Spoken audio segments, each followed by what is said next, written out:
Friends, ಹೇಗಿದ್ದೀರಾ? ನಾನಿವತ್ತು ಚಿಕ್ಕಿ ಮಾಡೋದನ್ನು ಹೇಳಿಕೊಡ್ತೇನೆ. ಸ್ಪೆಷಲ್ ಚಿಕ್ಕಿ ಅಂದರೆ ಕೊರೋನಾ ಚಿಕ್ಕಿ ಅಂತಲೂ ಹೇಳ್ಬೋದು. ಇದಕ್ಕೆ ನಾನು ಸ್ಪೆಷಲ್ ಆಗಿ ಈ ಕಾಳು ಮೆಣಸು ಒಂದು 10 ಕಾಳು ಮೆಣಸಿನಷ್ಟು ಸಾಕು. ಸ್ವಲ್ಪ ಹಿಪ್ಪಲಿ ಹಾಕಿ, ಮಕ್ಕಳೆಲ್ಲ ತಿನ್ನುವಾಗ ಕಫ ಮತ್ತು ಹುಳಕ್ಕೆ ಸಿಹಿ ತಿಂದರೆ ಮಕ್ಕಳಿಗೆ ಆಗಲ್ಲ ಅಂತ ನಾವು ಹೆದರ್ತೇವೆ. ಅದಕ್ಕೋಸ್ಕರ ಸ್ವಲ್ಪ ಹಿಪ್ಪಲಿ ಸಹ ಹಾಕಿದರೆ ಕಫಕ್ಕೆ ಒಳ್ಳೆಯದು. ಮತ್ತು ಒಣಶುಂಠಿ ಸಣ್ಣ ತುಂಡು ಸಾಕು, ಮತ್ತು 1 ಏಲಕ್ಕಿ, ಮತ್ತು ನಾನು 1 ಕಪ್ನಷ್ಟು ಕಡಲೆ ತಗೊಂಡಿದ್ದೇನೆ, ಶೇಂಗಾ ಬೀಜ, ಮತ್ತು 1 ಕಪ್ನಷ್ಟು ಬೆಲ್ಲ. ಒಂದೇ ಮೆಜರ್ಮೆಂಟಲ್ಲಿ ತಗೊಳ್ಳಿ. 150 ಗ್ರಾಮ್ ನಾವು ಕಡಲೆ ಬೀಜ ತಗೊಂಡ್ರೆ, ಶೇಂಗಾ ಬೀಜ ತಗೊಂಡ್ರೆ ಅಷ್ಟೇ ಪ್ರಮಾಣದಷ್ಟು ಬೆಲ್ಲ ಸಹ ಬೇಕು. ಮತ್ತು 1 ಚಮಚದಷ್ಟು ತುಪ್ಪ ಬೇಕು, ಸ್ವಲ್ಪ ನೀರು. ಈಗ ಫಸ್ಟಿಗೆ ನಾನು ಇದನ್ನು ಪುಡಿ ಮಾಡ್ತೇನೆ. ಇದನ್ನು ಪುಡಿ ಮಾಡಿಟ್ಕೊಳ್ಬೇಕು. ಇದನ್ನು ನಾನೊಂದು ಮಿಕ್ಸಿ ಜಾರಿಗೆ ಹಾಕ್ತೇನೆ. ಇದಕ್ಕೆ ಬೇಕಿದ್ದರೆ ಸೋಂಪು ಕಾಳು ಸಹ ಹಾಕ್ಬೋದು, ಫ್ಲೇವರ್ ಒಳ್ಳೆ ಬರ್ತದೆ. ಇಷ್ಟೇ ಸಾಕು, ಜಾಸ್ತಿ ಮಸಾಲೆ ಎಲ್ಲ ಬೇಡ. ಸೋಂಪು ಅದೆಲ್ಲ ಹಾಕಿದರೆ ಕೆಲವರಿಗೆ ಇಷ್ಟ ಆಗಲ್ಲ. ಇಷ್ಟು ಹಾಕಿದರೆ ನಿಮಗೆ ಏನು ಸ್ಮೆಲ್ ಏನು ಗೊತ್ತಾಗೋದಿಲ್ಲ, ತಿನ್ನಲಿಕ್ಕೆ ಸಹ ಟೇಸ್ಟ್. ಯಾರಿಗೆ ಸಹ ಖಾಲಿ ಹಾಗೇ ಚಿಕ್ಕಿ ಮಾಡೋದಕ್ಕಿಂತ ಈ ಥರ ಮಾಡಿದರೆ ಯಾರಿಗೆ ಸಹ ತಿನ್ನಲಿಕ್ಕೆ ಖುಷಿ ಆಗ್ತದೆ. ನೋಡಿ, ಇದು ಚೆನ್ನಾಗಿ ಪುಡಿ ಮಾಡಿದ್ದೇನೆ. ನಾನು ಕರೆಂಟ್ ಇಲ್ಲ, ಅದಕ್ಕೆ ಹೀಗೆ ಜಜ್ಜಿ ಪುಡಿ ಮಾಡಿದ್ದೇನೆ. ಹೀಗೆ ಜಜ್ಜಿ ಪುಡಿ ಮಾಡಿದರೆ ತುಂಬಾ ಟೇಸ್ಟ್ ಆಗ್ತದೆ. ಈಗ ನಾನು ಶೇಂಗಾ ಬೀಜವನ್ನು ಹುರ್ಕೊಳ್ತೇನೆ. ಕಪ್ಪಾಗಬಾರ್ದು, ಅದು ನಾವು ಹುರ್ಕೊಳ್ಳುವಾಗ ಸೀದೋಗಬಾರ್ದು, ಚೆನ್ನಾಗಿ ಹುರ್ಕೋಬೇಕು. ಅಂದರೆ ಗ್ಯಾಸ್ ಸ್ವಲ್ಪ ಮೆಲ್ಲನೆ ಇಟ್ಟು ಹುರ್ಕೊಳ್ಬೇಕು. ನೋಡಿ, ಇದನ್ನು ಚೆನ್ನಾಗಿ ಹುರ್ಕೋಬೇಕು, ಕಪ್ಪಾಗಬಾರ್ದು. ಅದು ಸೀದೋದ್ರೆ ಅಷ್ಟೊಂದು ಟೇಸ್ಟ್ ಆಗೋದಿಲ್ಲ. ಈಗ ಸ್ವಲ್ಪ ಒಂದೊಂದು ಬೀಜ ಒಡಿತಾ ಬರ್ತದೆ, ನೋಡಿ ನಿಮ್ಗೆ ಗೊತ್ತಾಗ್ತದೆ. ನೋಡಿ, ಈ ಥರ ಸೀಳಾಗ್ತದೆ. ಇನ್ನೂ ಸಹ ಹುರ್ಕೊಳ್ಳಿಕ್ಕೆ ಉಂಟು ಇದು. ನೋಡಿ, ಈ ಥರ ಬಿಡ್ತಾ ಬರ್ತದೆ, 2 ಭಾಗ ಆಗ್ತಾ ಬರ್ತದೆ. ನೋಡಿ, ಇನ್ನೂ ಸಹ ಸ್ವಲ್ಪ ಹುರ್ಕೋಬೇಕು. ಇದನ್ನು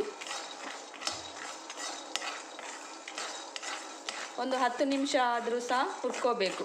ಆಗ ಚೆನ್ನಾಗಿ ಟೇಸ್ಟ್ ಆಗ್ತದೆ. ಅದು ಕ್ರಿಸ್ಪಿಯಾಗಿ ಬಂದರೆ ನಾವು ಚಿಕ್ಕಿ ತಿನ್ನುವಾಗ ಸಹ ನಮಗೆ ಗೊತ್ತಾಗ್ತದೆ, ತುಂಬ ಟೇಸ್ಟ್ ಆಗ್ತದೆ ಹೀಗೆ ಮಾಡಿದರೆ ಅಂತ. ಕರೆಕ್ಟಾಗಿ ಸ್ಕಿಪ್ ಮಾಡದೆ ವಿಡಿಯೋ ನೋಡಿ, ನಿಮಗೆ ಇಷ್ಟ ಆಗ್ತದೆ ಈ ರೆಸಿಪಿ.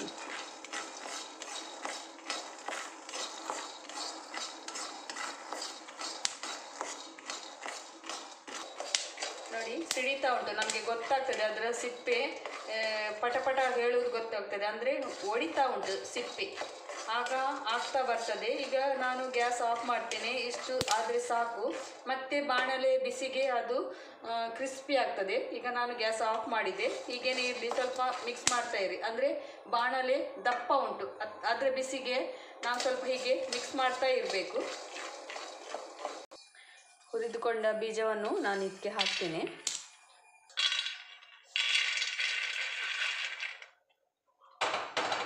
ಸ್ವಲ್ಪ ಬಿಸಿ ಇರುವಾಗ ಸಿಪ್ಪೆ ತೆಗಿಲಿಕ್ಕೆ ಬರುವುದಿಲ್ಲ. ಸ್ವಲ್ಪ ತಣ್ಣಗಾದ ನಂತರ ಹೀಗೆ ಮಾಡಿದರೆ ಸಿಪ್ಪೆ ಬರ್ತದೆ. ಸ್ವಲ್ಪ ತಣ್ಣಗಾಗಲಿ. ಈಗ ನಾವು ಬೆಲ್ಲ ಪಾಕಕ್ಕಿಡುವ. ಈಗ ನಾನು ಗ್ಯಾಸ್ ಆನ್ ಮಾಡ್ತೇನೆ ಬೆಲ್ಲದ ಪಾಕ ಮಾಡಲಿಕ್ಕೆ. ಬೆಲ್ಲ ಹಾಕ್ತೇನೆ ನಾನು. ಸ್ವಲ್ಪ ನೀರು, ಜಾಸ್ತಿ ಬೇಡ, ಒಂದು ಅರ್ಧ ಲೋಟದಷ್ಟು ಸಾಕು, ಬೆಲ್ಲ ಮುಳುಗುವಷ್ಟು. ಇದು ಆಗ್ತಾ ಇರಲಿ. ನಾವು ಶೇಂಗಾ ಬೀಜದ ಸಿಪ್ಪೆಯನ್ನು ತೆಗೆಯುವ. ಈಗ ಹೀಗೆ ಸಿಪ್ಪೆ ಹೀಗೆ ಮಾಡಿದರೆ ಬರ್ತದೆ. ನೋಡಿ, ಸಿಪ್ಪೆ ಹೋಗ್ತಾ ಉಂಟು.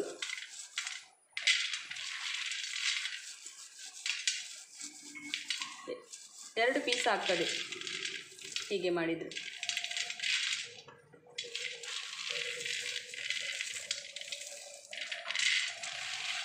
ಚೆನ್ನಾಗಿ ಸಿಪ್ಪೆ ತೆಗೀರಿ, ಸಿಪ್ಪೆ ಉಳ್ಕೋಬಾರ್ದು ಅದರೊಟ್ಟಿಗೆ.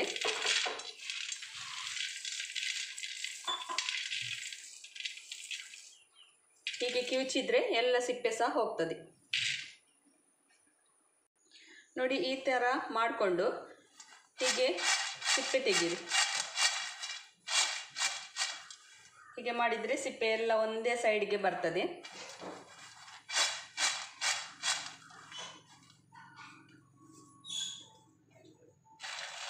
ಇನ್ನು ಸ್ವಲ್ಪ ಇದ್ದದ್ದು ಹೀಗೆ ಹೀಗೆ ಮಾಡಿದರೆ ಆಯಿತು. ಒಂದೊಂದು ಹಿಡ್ಕೊಂಡು ಹೀಗೆ ಕಿವುಚಿ, ಆಗ ಚೆನ್ನಾಗಿ ಸಿಪ್ಪೆ ಹೋಗ್ತದೆ. ನೋಡಿ, ಚೆನ್ನಾಗಿ ಸಿಪ್ಪೆ ಹೋಗಿದೆ ಇದರದ್ದು.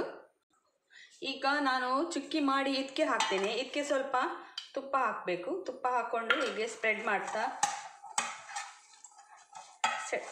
ಮಾಡಿ ಇಡಿ. ಹೀಗೆ ನಮಗೆ ಚಿಕ್ಕಿ ತೆಗಿಲಿಕ್ಕೆ ಒಳ್ಳೆಯದಾಗ್ತದೆ. ಈಗ ನೋಡಿ, ಇದು ಪಾಕ ಆಗ್ತಾ ಬಂದಿದೆ. ಇದಕ್ಕೆ ನಾನು ಇದು ಪಾಕ ಆಗಿದ ಇಲ್ವಾ ಅಂತ ನೋಡಲಿಕ್ಕೆ ಹೀಗೆ ಒಂದು ಪ್ಲೇಟಲ್ಲಿ ನೀರು ಇಟ್ಕೊಂಡು ಸ್ವಲ್ಪ ಈ ಥರ ಹಾಕಿ, ಅದು ಸ್ಪ್ರೆಡ್ ಆದರೆ ಅದು ಪಾಕ ಆಗಲಿಲ್ಲ ಅಂತ, ಅಲ್ಲೇ ಉಂಡೆ ಥರ ಬಂದರೆ ಅದು ಪಾಕ ಆಗಿದೆ ಅಂತ ನೋಡಿ. ಇನ್ನೂ ಸ್ವಲ್ಪ ಆಗಲಿಕ್ಕೆ ಉಂಟು. ತುಂಬ ಒಳ್ಳೆಯದಾಗಿ ನಮಗೆ ಹೀಗೆ ರೌಂಡ್ ಮಾಡಲಿಕ್ಕೆ ಬರೋದಿಲ್ಲ ನೋಡಿ, ಹೀಗೆ ಆಗಬಾರ್ದು. ಈಗ ನೋಡಿ, ಇದು ಆಗ್ತಾ ಬಂದಿದೆ. ಈಗ ನೋಡುವ, ಹಾಕುವ ಈ ಪ್ಲೇಟ್ಗೆ.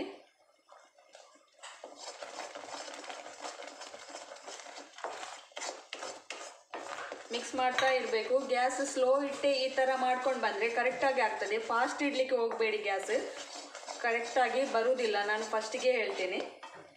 ಈಗ ನೋಡಿ, ಇದು ಆಗಿದೆ, ಉಂಡೆ ಥರ ಬಂದಿದೆ ನೋಡಿ, ನಿಮಗೆ ಗೊತ್ತಾಗ್ತದೆ ನೋಡಿ.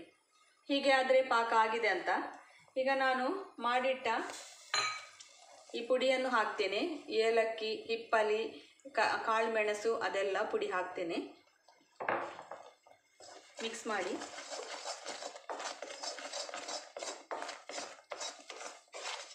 ಈಗ ಇದಕ್ಕೆ ಶೇಂಗಾ ಬೀಜ ಹಾಕ್ತೇನೆ.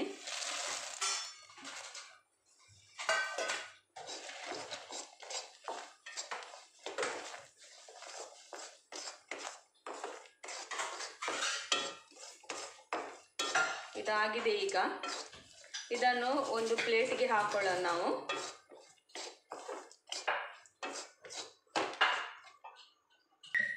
ನೋಡಿ, ಈಗ ನಾನು ಈ ಪ್ಲೇಟ್ಗೆ ಹಾಕ್ತೇನೆ.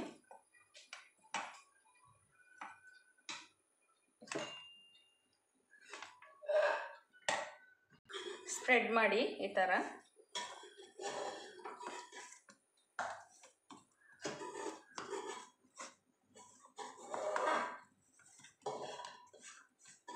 ಇದು ತಣ್ಣಗಾಗಬೇಕು. ತಣ್ಣಗಾದ ನಂತರ ಕಟ್ ಮಾಡಲಿಕ್ಕೆ, ಬೇಗನೆ ಕಟ್ ಮಾಡಲಿಕ್ಕೆ ಹೋಗಬೇಡಿ.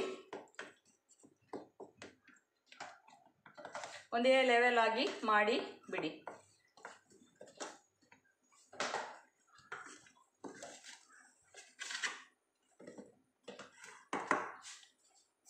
ಈಗ ಇದು ತಣ್ಣಗಾಗಿದೆ. ಈಗ ನಾನು ಕಟ್ ಮಾಡ್ತೇನೆ ಇದನ್ನು.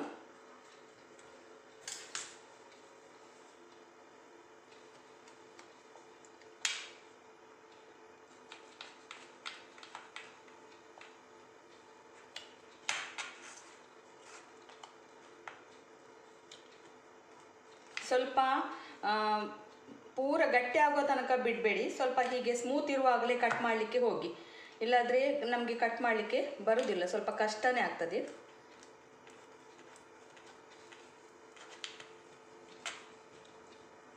ತಣ್ಣಗಾಗಿದೆ. ಇದನ್ನು ತೆಗೆಯುವ. ಹೀಗೆ ತೆಗೆದು ಫಸ್ಟಿಗೆ ನಾವು ಸ್ವಲ್ಪ ಸ್ವಲ್ಪ ಕಟ್ ಮಾಡಿ ಇಟ್ಟಿದ್ದೇವೆ, ಅದನ್ನು ಚೆನ್ನಾಗಿ ಈಗ ಕಟ್ ಮಾಡಬೇಕು.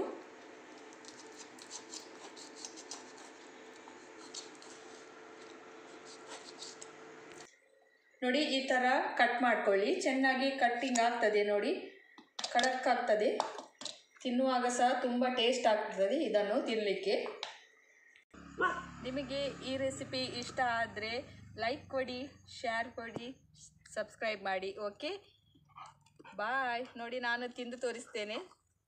ತುಂಬಾ ಸೂಪರ್ ಆಗಿರ್ತದೆ, ತುಂಬಾ ಸೂಪರ್ ಆಗಿದೆ. ಒಳ್ಳೆ ಆಗಿದೆ ಮಸಾಲ, ಟೇಸ್ಟು ಒಳ್ಳೆ ಬಂದಿದೆ. ಓಕೆ, ಬಾಯ್.